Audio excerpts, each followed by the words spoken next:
This is the IELTS Listening Test. You will hear a number of different recordings, and you will have to answer questions on what you hear. There will be time for you to read the instructions and questions, and you will have a chance to check your work. All recordings will be played once only. The test is in 4 parts. At the end of the test, you will be given 10 minutes to transfer your answers to the answer sheet. Now turn to part 1. You will hear a woman calling her friend to ask for details about an employment agency. First, you have some time to look at questions 1 to 5.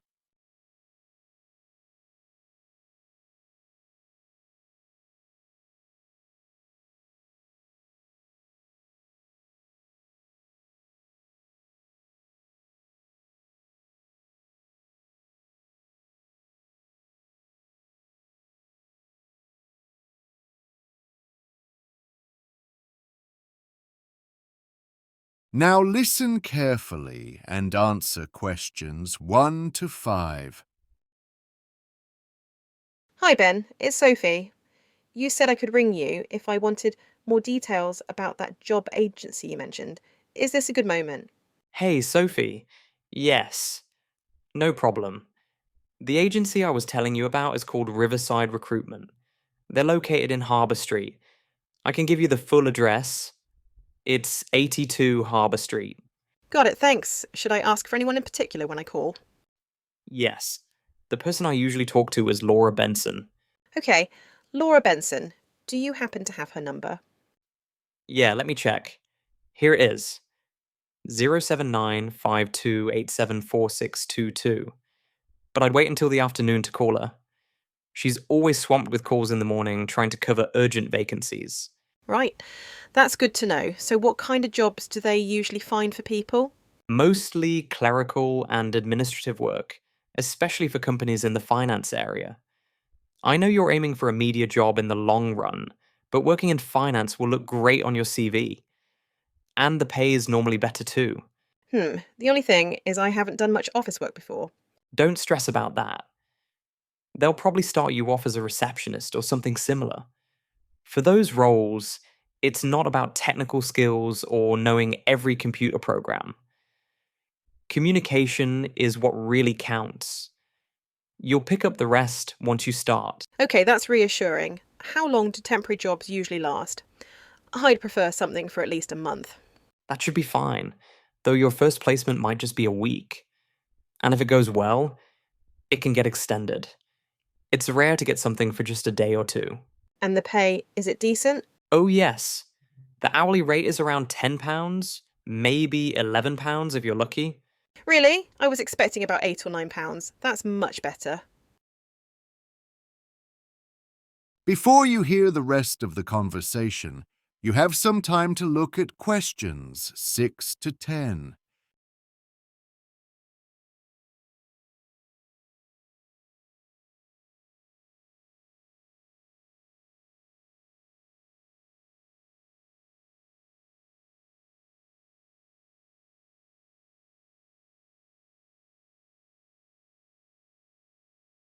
Now listen and answer questions 6 to 10. Do you want me to explain how the registration process works? Yes, please. I know you have to go in for an interview, right? That's right. It usually lasts about an hour, and you should book it roughly a week before. I suppose I should look quite smart. Maybe borrow a suit from my sister. Good idea. It's definitely better to look overdressed than underdressed. Will I need to bring my certificates? No, they don't usually ask for those. What about my passport? Yes, you'll need to take that along for identification. Okay. Don't worry too much about the interview, though. It's just for them to get to know you so they can match you with suitable jobs. They'll ask some simple questions about your personality, nothing complicated like career goals or long-term plans. That's a relief. The good thing about going through an agency is that they'll give you feedback afterwards, which can help you do better next time. Plus, They know about jobs that never get advertised. True. It sounds a lot faster than contacting companies directly. Exactly. It saves so much time and effort. Brilliant. Thanks, Ben. That's really helpful. You're welcome. Hope it goes well. That is the end of part 1.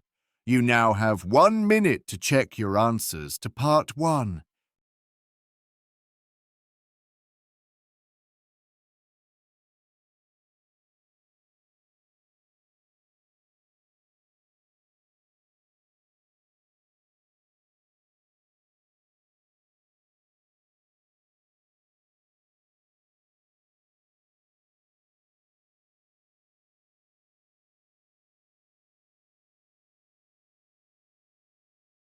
You will hear a woman giving a talk about a holiday offered by her company on an island in Britain.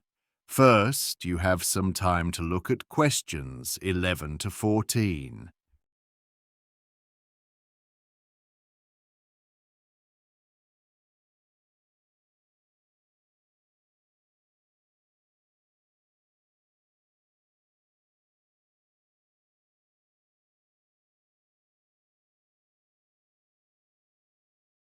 Now listen carefully and answer questions 11 to 14. Good morning, everyone. My name is Erica Matthews, and I run Matthews Island Holidays, a family business founded by my parents. I'm delighted you could join this presentation, where I hope to show you the experiences we provide. Our company is relatively small and family-oriented, and we focus on giving a personal touch rather than competing on the number of customers. What sets us apart is the extensive experience we've gained over the years. More than almost any other company specializing in rail holidays, which allows us to offer excellent holidays in a few carefully chosen destinations we know extremely well. Let me begin by describing our 6-day holiday on the Isle of Man. This island lies in the Irish Sea, with Wales to the south, England to the east, Scotland to the north, and Northern Ireland to the west. Your journey begins in Heysham, where your tour manager will meet you, after which you'll travel by ferry to the Isle of Man. Some guests prefer to fly from Luton, and others like to take a train to Liverpool and continue by ferry from there. You'll stay in a hotel for 5 nights, with the cost including 5 breakfasts and dinners, plus lunches on the 3 days when organised trips take place. Day 4 is free, and most people eat lunch in a local cafe or restaurant in Douglas.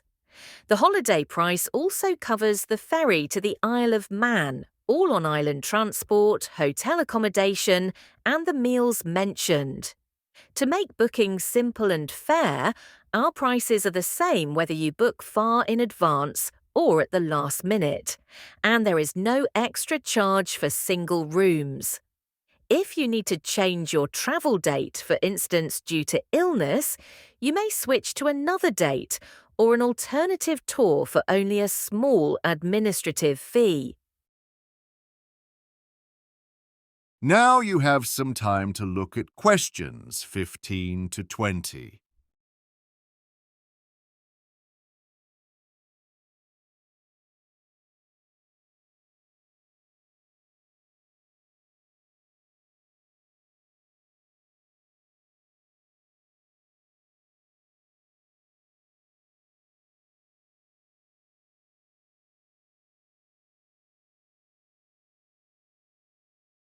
Now listen and answer questions 15 to 20. So, what does the holiday involve? On the first day, you'll arrive in time for a brief introduction by your tour manager, followed by dinner at the hotel. The dining room offers views of the river near where it enters the harbour, and there is usually plenty of activity around. Day 2 includes a coach trip to the town of Peel, stopping first at the Tynwald exhibition. The Isle of Man has its own parliament, Tynwald, which is said to be the oldest functioning parliament in the world. While it is claimed to have been established in 979, the earliest known records date from 1422, so it may not be quite as ancient as believed. On day 3, you'll travel to Snaefell Mountain. The day begins with a relaxing horse-drawn tram ride along the Douglas Promenade, followed by an electric train to the village of Laxey. From there, you take the Snaefell Mountain Railway for an 8-kilometre journey to the top, with lunch served at the cafe offering spectacular island views. Day 4 is free for independent exploration. We provide a pass that covers local transport and entrance to heritage sites. Or you may prefer to relax in Douglas and perhaps enjoy some light shopping. For Day 5, many guests consider it the highlight. You'll ride the steam railway from Douglas to Port Erin, then have time to explore before taking a coach to the headland overlooking the Calf of Man, a small offshore island.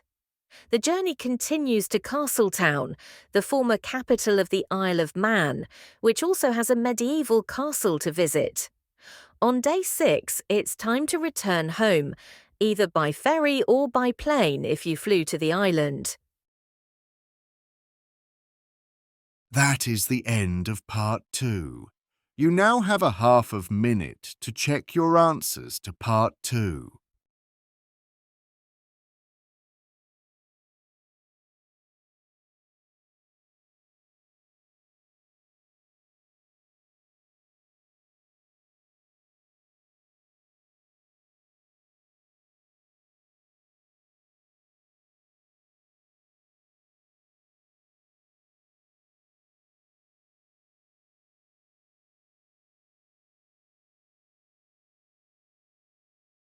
Section 3.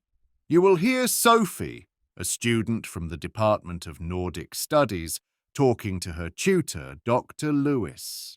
First, you have some time to look at questions 21 to 25.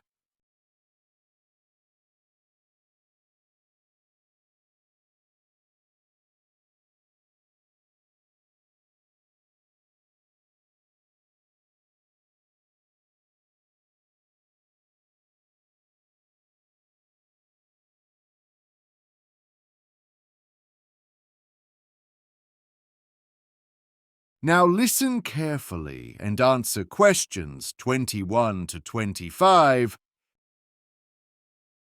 Good morning. You must be Sophie. I'm Jonathan Lewis. Please, just call me Jonathan. Nice to meet you.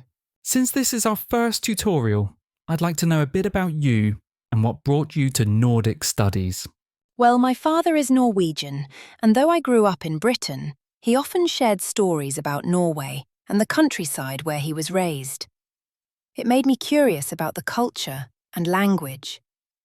We didn't visit that often, but many of his friends from Norway came to stay with us. Ah, so you've had quite a bit of exposure to the language already. I can understand a fair bit and manage simple conversations, but my grammar still needs a lot of work. You probably know that your third year will be spent studying abroad. Have you thought about where you'd like to go? Yes, I can't wait. I know most people choose Norway, but I'm actually hoping to go to Finland. That's definitely possible. What about your long-term plans after graduation? Many students decide to continue with postgraduate studies. I don't think I'll do that. 4 years feels enough. I'd like to work in publishing, maybe move to one of the Nordic countries and write cultural articles or edit features for magazines. That sounds more exciting than doing translations all day. That sounds like a good plan. And how are you finding your subjects this term? I'm really enjoying the course on Norwegian film. That one will continue next term. The other one you're doing, Scandinavian literature, will finish soon and be replaced by some more advanced options next semester. Oh, and there'll be a course on Nordic television dramas later in the year in case you're interested. That sounds great. I'd love that. Have you decided what to write about for your literature essay? I was thinking of writing about the old Icelandic sagas. That's a popular choice. The problem is, the key books are often borrowed early, so it can be difficult to get what you need. You might want to save that for a future term. I see. What else would you suggest? You could look at modern fiction or perhaps some 19th century plays. I've read several plays in English translation, so that could be interesting. Excellent. Let's go with that topic then. Great. And what sort of approach should I take in the essay? Try not to focus too deeply on a single writer. That method has value, but it's better at this stage to look at how literature reflects the culture and society of the time, who the audience was, how the works were published, and so on. That's usually more insightful than discussing the literary movement itself. That makes sense. I'll do that. Before you hear the rest of the discussion, you have some time to look at questions 26 to 30.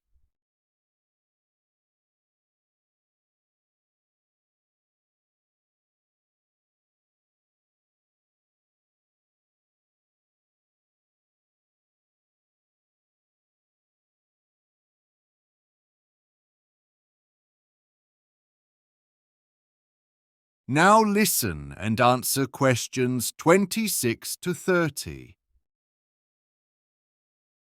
Could I ask your advice about my history paper on the Vikings? I'm supposed to start it this week, but I can't decide on a focus. Sure. Have you chosen a specific aspect yet? Not really. Everything seems interesting. Their travels, trade routes, religion. It's hard to choose. I understand. Why don't you have a look at a paper written by a student last year? It's in the library. It's short, but very clear and well organized. It might help you see how to narrow your topic. That's a good idea. I'll send you the reference later. Textbooks tend to be too broad at this stage. I have a film about the Vikings that was released recently. Should I use that? Probably not. It's more of a fantasy than an accurate depiction. But I do have a documentary recording you could borrow. It raises some sharp, thought-provoking points that might help shape your argument. That sounds useful. Once I've watched it, should I make an outline? Yes, start with a basic framework, just section headings. Then look for a few academic sources and make notes under each heading. Okay, and after that? Write short points or phrases under each heading, like bullet points. Check that your outline flows logically before expanding it into full paragraphs. Got it. Thank you so much. That's really clear. That is the end of section 3. You now have half a minute to check your answers.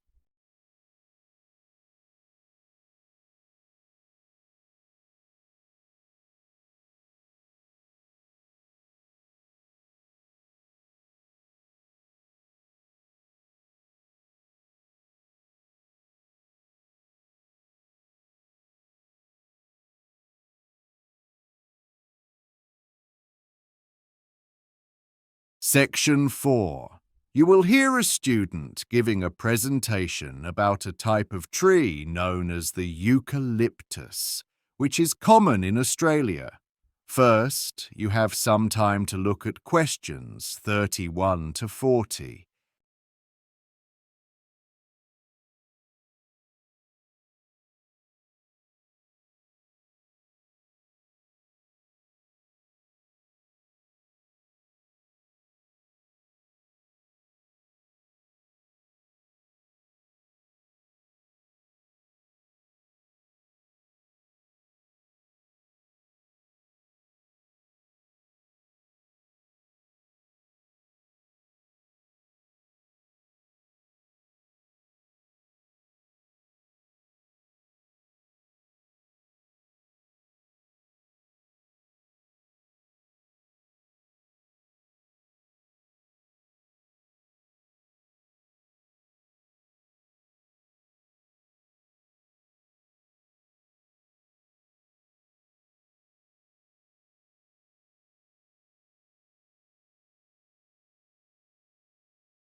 Now listen carefully and answer questions 31 to 40. Today, I'll be talking about the eucalyptus tree, one of the most recognizable trees in Australia, often referred to as the gum tree. First, I'll explain why it's such an important species, and then I'll discuss some of the major threats it's currently facing. The eucalyptus is vital for several reasons. For one thing, it provides both food and shelter to a wide range of animals, such as bats and birds, which rely on its flowers for nectar. This means it plays a key role in maintaining biodiversity. It's also highly valuable to humans. The oil that can be extracted from eucalyptus leaves has strong antibacterial properties and is widely used to make disinfectants and medicines. Eucalyptus trees are found throughout Australia and can live as long as 4 centuries. Unfortunately, large numbers have been dying prematurely in recent years, which has become a major environmental concern. So what's causing this decline? One explanation points to disease. Back in the 1970s, a condition called Mundula yellows began affecting these trees. The leaves gradually turned yellow and eventually the trees died. In 2004, researchers discovered that the real cause was lime, or calcium hydroxide, used in nearby road construction. When rainwater washed the lime into the soil, it interfered with the tree's roots, stopping them from absorbing iron, which is crucial for their growth. Once iron was reintroduced into the soil, many affected trees began to recover. However, this particular issue was limited to only a small number of eucalyptus trees. By the year 2000, a far more widespread disease had emerged along Australia's east coast, something known as bell miner-associated dieback. The bell miner is a small native bird, and areas with large populations of these birds tend to be where the disease spreads most rapidly.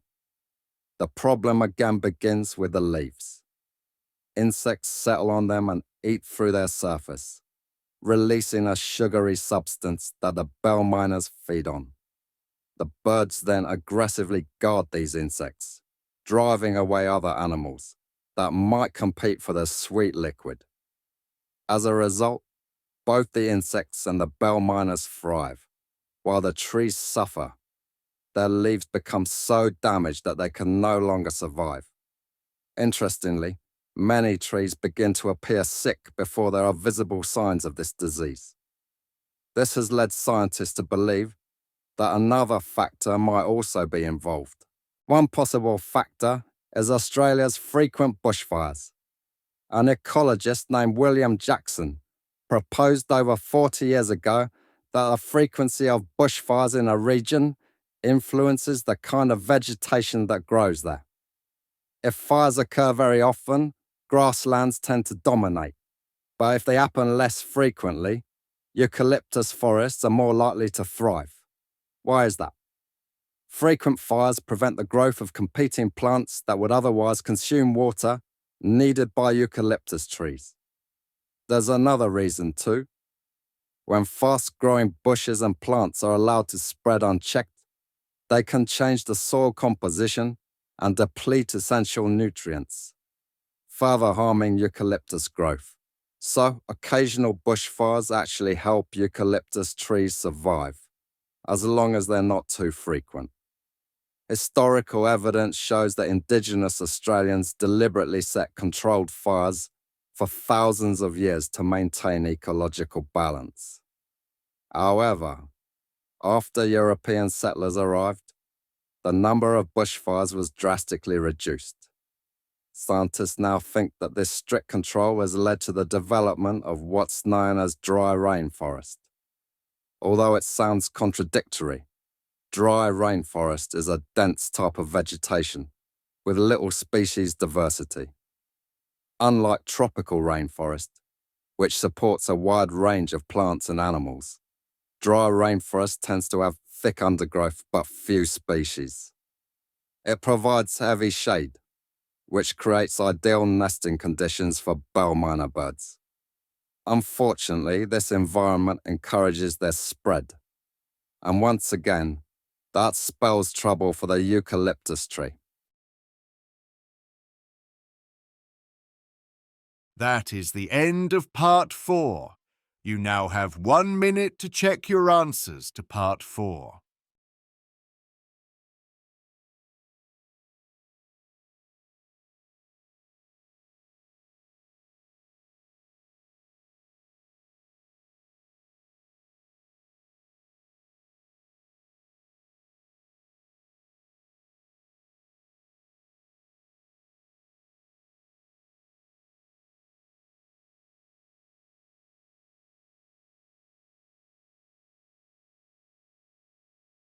That is the end of the listening test. In the IELTS test, you would now have 10 minutes to transfer your answers to the answer sheet.